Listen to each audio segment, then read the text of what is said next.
ஒரு பல்லு கீழே விழுந்துருச்சுன்னா அது திருப்பி ரீஃபிக்ஸ் பண்ணலாம். இது யாருக்கா தெரியுமா? புரியலல?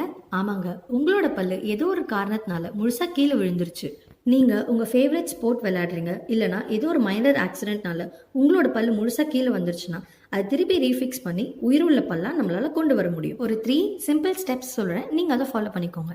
ஃபர்ஸ்ட் ஸ்டெப் என்னன்னா, ஒரு பல்லு கீழே விழுந்துருச்சு, நீங்க அதை நோட்டீஸ் பண்ணிட்டீங்க அப்படின்னா உடனே அந்த பல்ல எடுத்து ரன்னிங் வாட்டர்ல நம்ம காட்டணும். எப்பவுமே ஒரு பல்ல எடுக்கும் போது அது வேர் பகுதியை நம்ம டச் பண்ணிடவே கூடாது. அதோட கிரவுன் போர்ஷன், தட் இஸ் அதோட தலைப்பகுதியில ஹோல்ட் பண்ணி ரன்னிங் வாட்டர்ல காட்டணும். செகண்ட் ஸ்டெப், இந்த பல்ல நம்ம டாக்டர் கிட்ட எடுத்துட்டு போற வரைக்கும் ட்ரை ஆகாம ஈரப்பதத்தோட பாத்துக்கணும். ஸோ ஒரு கண்டெய்னர்ல பால், இளநீர், சலைன் வாட்டர்ல கூட இந்த பல்ல நீங்க போட்டு எடுத்துட்டு போகும். இதுல எதுவுமே கிடைக்கலனாலும் பரவாயில்ல, உங்க சலைவா தான் இருக்குதுல பெஸ்ட் ஸ்டோரேஜ் மீடியம்.